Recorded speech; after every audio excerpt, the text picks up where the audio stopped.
pemirsa dimanapun Anda berada, ada yang menarik yang mesti kita pahami. Sehingga kita akan benar-benar mengikuti ajaran di dalam Al-Quran.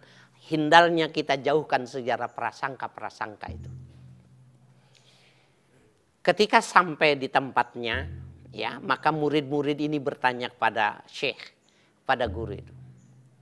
Ada di antara mereka yang berani mengatakan, syekh, kenapa orang-orang yang jelas secara syar'i melanggar syariat, kenapa didoakan? Bukankah itu harus, ya, nahi munkar? Bukankah itu sesuatu yang harus, ya, diselesaikan bukan dengan cara yang semacam itu? Bisa jadi mungkin kita memaraninya, kemungkinan kita memberikan pelajaran, kalau perlu menghukumnya. Jawabannya di luar dugaan. Syekh ini mengatakan, yang wajib sholat itu kalian bersama aku. Orang itu nggak wajib sholat karena dia musafir. Ya. Alasannya, kenapa dia didiamkan? Kenapa didoakan? Karena yang wajib puasa itu kita. Dia nggak wajib puasa karena dia musafir.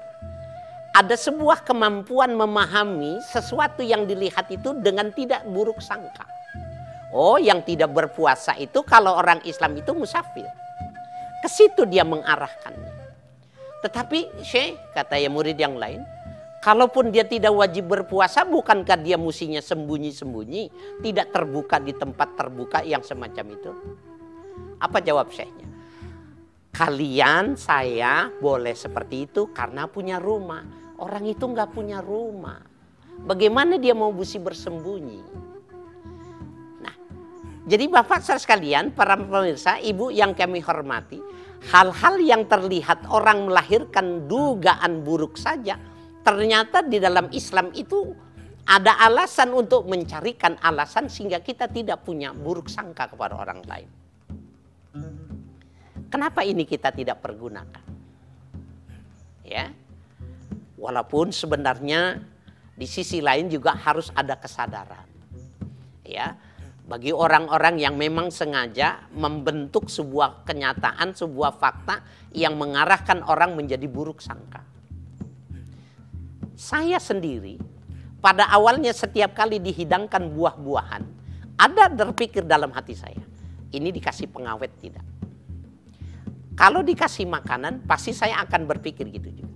Tetapi saya berusaha untuk belajar untuk tidak terlalu jauh.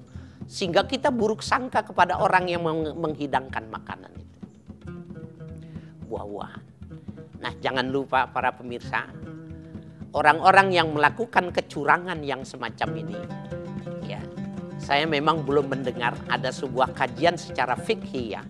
Orang-orang yang mempelajari, yang mendalami pada, ya, hukum pidana, ya, Islam, apakah boleh hukum yang diberikan kepada ketetapan orang yang melakukan pembunuhan bisa dipergunakan ayat itu kepada orang yang melakukan perbuatan yang akumulasinya lama-kelamaan bisa melakukan pembunuhan juga. Seperti ayat umpamanya an-nafsu bin nafs, nyawa dibayar nyawa. Kenapa orang ini dibunuh? Karena dia membunuh. Maka balasan hukum pidana Islam itu pembunuhan adalah pembunuhan. Orang yang melakukan kecurangan dengan bahan kimia, yang kimia itu terus akumulasinya bisa menyebabkan orang terbunuh dengan perbuatan itu, dari sisi pidana hukum Islam bisa tidak digunakan ini. Apakah interpretasi ini bisa dilakukan terhadap perbuatan ini? Dan yang paling, ya, yang paling memungkinkan sekali bukan cuma sekedar orang menjadi terbunuh, karena perbuatan-perbuatan mereka itu melahirkan buruk sangka. Orang mau nggak mau terbentuk pada situasi dan kondisi untuk berburuk sangka. Ya. Subhanallah, mudah-mudahan ini menjadi pelajaran bagi para pedagang. Ya, baik buah-buahan, sayur-sayuran, ya, makanan-makanan, ikan dan lain sebagainya, daging yang selama ini diawetkan dengan tujuan supaya tidak cepat rusak. Tetapi sesungguhnya kajian secara biologis, kajian menurut kesehatan mereka pada kelamaan akan menimbulkan kanker, akan menimbulkan penyakit-penyakit berat yang tidak memungkinkan lagi untuk ya bisa terselamatkan. Nah, saya ingin memberikan penghantar pada penghujung kajian kita ini. Betapapun situasi kondisi itu kita perlu ingatkan kepada mereka, jangan melakukan itu. Karena yang pertama dia bisa melakukan pembunuhan secara berkala. Yang kedua, dia membentuk orang untuk buruk sangka terhadap perbuatan-perbuatan yang tidak dilakukan oleh semua orang. Yang dilakukan oleh sebagian orang, tetapi orang akan punya pandangan kepada semua keadaan, semua kondisi, dia akan berburuk sangka dari akibat dari perbuatan. Dan yang ketiga, mudah-mudahan ini menjadi sebuah pembahasan bagi para alim ulama. Apakah orang yang membunuh dengan secara perlahan yang semacam ini, yang akumulasinya bisa menyebabkan pembunuhan juga, ya orang ini terkena pidana. Orang ini juga bisa dimasukkan dalam dosa, hukumnya sama dengan membunuh manusia. Nah, ini semua tentunya menjadi sebuah wacana buat kita.